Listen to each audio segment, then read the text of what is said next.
Gauss law in magnetism. देखिएगा, तुम सभी को याद होगा इलेक्ट्रोस्टैट्स में तुमने पढ़ा रखा कि अगर किसी क्लोज बॉडी के अंदर चार्ज क्यू होता है तो तुम्हें याद होगा कि इलेक्ट्रिक फ्लक्स पासिंग थ्रू, इसे फाई ई लिखते थे, इसको हम इंटीग्रल ई डॉट ds लिखते थे और ये होता था q अपॉन एप्सिलॉन नॉट। याद आया? तो अगर हम इसका स्टेटमेंट हम ऐसे बनाते हैं, ds का मतलब सरफेस और e का मतलब इलेक्ट्रिक फील्ड, हम कह सकते हैं surface integral of electric field is equal to q upon epsilon nought. ये गॉस लॉ इन इलेक्ट्रोस्टैटिक्स था। अब तुम याद रखो, अगर इसे मैग्नेटिज्म में लाए तो E की जगह क्या आएगा? B आएगा। और गॉस लॉ इन मैग्नेटिज्म यही कहता है, क्या E को B कर दो तो कहो कि surface integral of magnetic field, और वो बेटा Q अपॉन एप्सिलॉन नॉट वो जीरो होता है। फर्क जानते क्या है? इलेक्ट्रिक लाइंस ऑफ फ्लोर्स जो थी वो ओपन कर्व्स होते थे, प्लस से चलते थे, माइनस पे खत्म होते थे। लेकिन मैग्नेटिक लाइंस ऑफ फ्लोर्स बेटा जो है ये क्लोज लूप्स होते हैं। ये प्लस से यानी नॉर्थ से चलते हैं, साउथ पे जाते हैं, खत्म नहीं होते हैं, फिर वापस जाके नॉर्थ पे जुड़ते हैं। तो इसलिए गॉस लॉ इन मैग्नेटिज्म में ये वाला टर्म जीरो हो जाता है। तो क्या लिखोगे? According to this law, board के लिए भी इंपॉर्टेंट है, दिस लॉ सरफेस, ऐसे पढ़ते हैं बेटा, ये सरफेस हुआ, इंटीग्रल ऑफ ई की जगह बी कर देना मैग्नेटिक में, surface integral of magnetic field in a closed surface is zero, that is close integral of b dot ds equal to zero. Right? वास्तव में ये बताता क्या है? ये बताता है कि कभी भी किसी मैग्नेट का जो है मोनोपोल एग्जिस्ट नहीं करता है। तो यही तुम्हारे इसमें बताया गया है। क्या ये बताता है कि मोनोपोल जो है वो एग्जिस्ट नहीं करता। ये आप इसे प्रूव करना चाहे तो आप ऐसे करें, जैसे मैं इसका एग्जाम्पल लूं। देखो बेटा, ये एक मैग्नेट है। मैग्नेट का अगर ये साउथ पोल मान ले, ये नॉर्थ पोल मान लीजिए, तो पता मैग्नेटिक लाइन नॉर्थ से चलती है, साउथ पे आती है और फिर अंदर एंटर करती है, ये आती है। यही मैग्नेटिक लाइन का हाल ये होता है, ये बाहर आई, ये बाहर आई। अब एक्चुअली गॉस लॉ ये बताता है कि मोनोपोल एग्जिस्ट नहीं करता। तो एक काम करें, जैसे इसके अंदर एक चार्ज रखा गया था, देखो बेटा एक चार्ज रखा गया था और यहां से इलेक्ट्रिक लाइंस बाहर आती थी, 90 डिग्री से बाहर गई, ये गई, तो electric flux passing through this surface zero नहीं था। क्यों? इस चार्ज से इलेक्ट्रिक लाइंस बाहर जा रही हैं और आपको मिल रही हैं, और इतनी मात्रा में मिल रही हैं। तो अगर एक सिंगल चार्ज किसी क्लोज बॉडी के अंदर रखा जाता था तो उसका net electric flux passing through this close surface शून्य नहीं हो रहा था, क्योंकि इलेक्ट्रिक लाइंस वापस यहां नहीं आ रही थी। लेकिन जरा यहां देखिएगा, अगर इस सिंगल चार्ज की तरह ही यहां पर मैं सिंगल मैग्नेटिक चार्ज ले लूं, जिसे हम मोनोपोल कहते हैं, साउथ पोल पकड़ लो, मानो नॉर्थ पकड़ लो, आपकी चॉइस है। आप देखिएगा, अगर मैं नॉर्थ ही पकड़ लेता हूं, देखो तो यहां पे मैं अगर क्लोज सरफेस ऐसे ड्रॉ करूं, क्लोज सरफेस, जैसे ये क्लोज सरफेस था, तो आप बताइएगा, देखो ये नॉर्थ पोल, और ऐसे क्लोज सरफेस ड्रॉ करेंगे कि कोई एक पोल उसके अंदर आ जाए। तो देखो एक नॉर्थ पोल हमने अंदर ले लिया। अब बताओ जरा इस डॉटेड क्लोज सरफेस से देखो बेटा, जितनी मैग्नेटिक लाइंस ये बाहर जा रही हैं, उतनी मैग्नेटिक लाइंस देखो यहां अंदर एंटर कर रही हैं। Magnetic lines leaving and magnetic lines entering same है। देखो इस डॉटेड में अगर दो लाइन अंदर आ रही हैं तो दो ही लाइन बाहर जा रही हैं। तो इसका मतलब इस डॉटेड सरफेस से जाने वाला नेट मैग्नेटिक फ्लक्स क्या होगा? जीरो होगा। बोले हाँ, तो यही बता रहा। तो ध्यान रखना, यहां जीरो नहीं होना। If we draw closed dotted surface around north pole, then net magnetic flux, ध्यान रखिएगा, ये इलेक्ट्रिक फ्लक्स होता है E dot ds, magnetic flux की बात है, मैग्नेटिक फ्लक्स। और बेटा सुनिएगा, b डॉट ds को मैग्नेटिक फ्लक्स ही कहते हैं। यह आएगा आगे चैप्टर में भी आएगा और अभी यहां भी बात कर लेंगे। जैसे बेटा e dot ds electric flux है, वैसे b डॉट ds को मैग्नेटिक फ्लक्स कहते हैं, नेट मैग्नेटिक फ्लक्स, जिसे आमतौर पर phi b से लिखते हैं, b for magnetic field zero है। क्यों? Line entering are equal to the line leaving. Line मतलब magnetic lines entering are equal to the magnetic lines leaving. Got it? तो गॉस लॉ ये क्या बताता है? इसलिए तो गॉस लॉ के दो मेन पॉइंट आए, सुनिएगा। इसका पहला पॉइंट क्या आया? There are two main points या there are two main outcome by the Gauss law in magnetism. पहला, monopole of a bar magnet या मोनोपोल्स कह दो, डू नॉट एग्जिस्ट। अकेला पोल कभी नहीं है, वो हमेशा साथ में रहेंगे, नॉर्थ साउथ साथ ही साथ रहेंगे। और दूसरा अगर आप लिखना चाहें, जो कि एक तरह से केस तो नहीं कर सकते, क्या, सुनिएगा बेटा, नॉर्थ पोल के आसपास आपने क्लोज सरफेस ड्रॉ किया, ये क्लोज सरफेस था। अगर ओपन सरफेस ड्रॉ करें, ओपन सरफेस समझे बेटा, जैसे ये सुनिएगा, ये मैग्नेट का ये कैप को नॉर्थ पोल मानो, मैं इसको अंदर कवर किए हुए सरफेस रखूं तो क्लोज सरफेस हुआ। मैं ये ना रखूं, मैं यहां अपना हाथ रख दूं, देखो बाहर, तो इस नॉर्थ पोल से या बाहर हाथ रख दो, अब ये ओपन सरफेस हुआ। अब यहां से मैग्नेटिक लाइंस जाएंगे, देखो इस मैग्नेट से अगर मैग्नेटिक लाइन चली ओपन सरफेस है तो ये तो गुजरेंगी, तो इसका तो ओपन सरफेस से B डॉट ds जीरो नहीं होता है, और वो मैग्नेटिक फ्लक्स कहलाता है। Clear? Magnetic flux through open surface is not zero, ये जीरो नहीं, ये जीरो नहीं होता है। इसका मतलब क्या हुआ? इंटीग्रल, एक चीज ध्यान दीजिएगा बेटा, तुमने गॉस लॉ इन मैग्नेटिज्म अभी देखा होगा, अगर मैंने लगा मैंने मिटा दिया, चेक करके बताइएगा। मैंने integral B dot ds equal to zero लिखा था ना, एक बार चेक कर लो। ठीक है, एक चीज और चेक कर लो, उसमें ये राउंड बनाया था बेटा, ये राउंड बताता है we are integrating in close surface. अब यहां राउंड नहीं बनाएंगे, तो इसका मतलब है B dot ds is not equal to zero, और तो होगा क्या होगा? इट इज, बट आप लिख देना इंटीग्रल B डॉट ds, ये यहां पे मैंने फिर क्लोज बनाया, गलत हो गया, open, is equal to 5B होगा, और 5B क्या होता है? Magnetic flux. तो ये गॉस लॉ इन मैग्नेटिज्म आया, ये कहता है B dot ds equal to zero. ठीक है, question, a thin bar magnet is cut, a thin bar magnet is cut in two equal parts,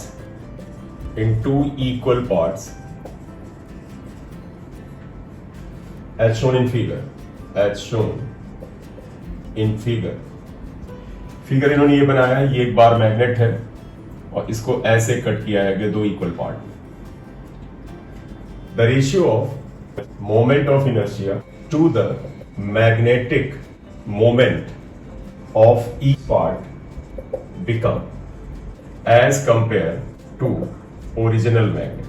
but एक बार क्वेश्चन पढ़िएगा, कहते हैं thin bar magnet is cut into two equal parts as shown in figure. ये एक magnet, इसको ऐसे दो हिस्सों में कट कर दिया। कहते ratio of moment of inertia to the magnetic moment of each part as compare to the original part. तो आप ऐसा मानो बेटा, अगर ये ओरिजिनल था और इसकी लेंथ, मान ली इसका मास m के बराबर था, इसकी लेंथ l के बराबर थी, तो आप सोल्यूशन में आइएगा तो देखिएगा ओरिजिनल mi क्या था, तो आप सभी को याद होगा, इसे आप रॉड की तरह डील करें। रॉड का mi about the centre of mass था बेटा ml स्क्वायर बाई 12। तो ओरिजिनल mi को अगर आप लिखें तो I से लिख लीजिए, तो ये इतना है।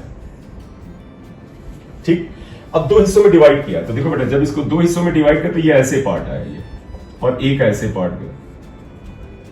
ऐसा होने से क्या हुआ, अगर इसकी पूरी लेंथ L थी तो ये L/2 हो गई, ये L/2 हो गई, मास भी डिवाइड हो गया, ये भी तो M/2 हो गया। तो न्यू mi क्या आएगा? अच्छा एक चीज और है, क्योंकि इन्होंने बोला है कि ratio of each part to the mi and the moment of inertia as compare to the initial part. तो पहले आप ऐसा करो, ओरिजिनल पार्ट का जरा इसका मैग्नेटिक मोमेंट भी निकाल लो। तो ओरिजिनल mi आया, अब बताओ ओरिजिनल डायपोल मोमेंट अगर निकाल ले, डायपोल मोमेंट इसे हम कैपिटल M से लिखते हैं। नहीं दिया आप मानिए, मान लीजिए इसका पोल स्ट्रेंथ QM है, इसका पोल स्ट्रेंथ माइनस QM है, तो आपको पता वो आ जाएगा QM इंटू L, क्योंकि लेंथ को हमने L से लिया, लेंथ को L से लिया। इनका रेशियो अगर लिखें I/M ml स्क्वायर बाई 12, और ये QM L आएगा, L से L कैंसिल हुआ, तो ml अपॉन 12 QM, ये रेशियो आता है मोमेंट ऑफ इनर्शिया और मैग्नेटिक मोमेंट इनिशियली जो था उससे आया। इसे इक्वेशन आप x1 लिख दीजिए। अब क्या पूछा इन्होंने क्वेश्चन में कि जब ये टुकड़े हो गए तो इनका रेशियो क्या होगा। अब आप बता भैया इसका mi क्या होगा, तो आप बताइएगा new mi of each part, बेटा ईच पार्ट। अगर इसे आई डैश से लिख लें, फॉर्मूला सभी को पता है, एक रॉड का एमआई क्या होता है, एम यानी m/2 बेटा, ये वाला फॉर्मूला लगाना है, ml² बेटा, m की जगह m/2, l की जगह l/2 बाई 12। तो देखो बेटा क्या हो जाएगा, ml² अपॉन 2 और ये स्क्वायर 4, तो 4 और 2 8, 96 आ जाएगा। इसे इक्वेशन 3 लिख लो। तो मोमेंट ऑफ इनर्शिया इसका बेटा ml²/12 आएगा। ये 2 4 जा 8 एंड 12 8 96, ठीक। न्यू मैग्नेटिक मोमेंट कितना आएगा, मैग्नेटिक मोमेंट अगर m डैश लिख ले तो फिर वही देखिएगा बेटा, तुम्हें याद होगा कि अगर लंबाई में कट करते हैं, प्रीवियस लेक्चर में देखेंगे, जब इसको लंबाई में कट करते हैं तो पोल स्ट्रेंथ पे फर्क नहीं पड़ता है, पोल स्ट्रेंथ पे फर्क पड़ता है एरिया ऑफ क्रॉस सेक्शन का। तो पोल स्ट्रेंथ इसका अभी भी बेटा यही रहेगा, ये -qm है, ये +qm ही रहेगा। तो इस स्थिति में पोल स्ट्रेंथ पे फर्क नहीं पड़ेगा, ये ध्यान रख लीजिएगा। लेंथ में टूटने से पोल स्ट्रेंथ नहीं बदलता है। तो बताइएगा नया डायपोल मोमेंट क्या आएगा, पोल स्ट्रेंथ तो यही हुआ, लेंथ l/2 ये इक्वेशन 4। अब आप बताइएगा इस केस में मोमेंट ऑफ इनर्शिया और डायपोल मोमेंट का रेशियो ये आया था, अब इस नए केस में निकाल लें। तो अगर हम निकालें रेशियो, अब देखो ये I/m निकाला था, देखो I/m, अब I'/m' निकालते हैं। तो देयरफॉर I' इज ml² 96 और इससे करेंगे तो बेटा ये आ जाएगा qml/2। इससे कैंसिल करें 48 आएगा, l से कैंसिल करें ये जाएगा, तो ये क्या बच रहा है, ml/48 qm। ये क्या था, 12 था। तो अगर आप गौर से देखें तो इसको I'/m' को कैसे लिख सकते हैं, ml/48 में से 12 बाहर कर दो, तो बेटा इसे लिख दो 12 qm बाहर कर लो, तो 48 में से 12 बाहर किया तो 1/4 आएगा। अब आप चेक कर लो, ml/12 qm कितने के बराबर, I/m है, यानी I'/m' इज 1/4 ऑफ I/m। तो आंसर क्या होगा, नया रेशियो पहले का 1/4 हो जाएगा। तो आंसर इज 1/4। ऑप्शन में देख ले, ऑप्शन में फर्स्ट इज 1/2, सेकंड इज 1/4, तो आंसर 1/4, यानी करेक्ट आंसर क्या हुआ, correct answer is 2, second answer सही हुआ। एक क्वेश्चन और करते हैं। A bar magnet of length 3 centimetre has points A and B along its axis at distances 24 centimeter and 48 centimeter on the opposite sides. Ratio of magnetic fields at these points. Diagram इन्होंने ये दिया हुआ है, ऐसे देखिए, ये point B है, ये पॉइंट A है, इसके मिड पॉइंट से इसकी डिस्टेंस जो है इन्होंने 24 दे रखी है सेंटीमीटर, और ये डिस्टेंस दे रखी है 48 सेंटीमीटर। अभी इससे रिलेटेड डेरिवेशन हमने किए नहीं है, लेकिन आपको क्योंकि इलेक्ट्रिक डायपोल वाला याद है तो उससे हम यहां कर सकते हैं। देखो क्वेश्चन क्या कहते हैं, बार मैग्नेट ऑफ लेंथ 3 सेंटीमीटर, मतलब इस बार मैग्नेट की लेंथ जो है जिसे हम 2l से डिनोट करते हैं, ये 3 सेंटीमीटर है। तो आप l ध्यान रखिएगा, अगर l जो हो जाए 3/2 आएगा। ये has points A and B along its axis, axis पे पॉइंट है, और ये 24 सेंटीमीटर की दूरी पर है, 48 सेंटीमीटर की दूरी पर है।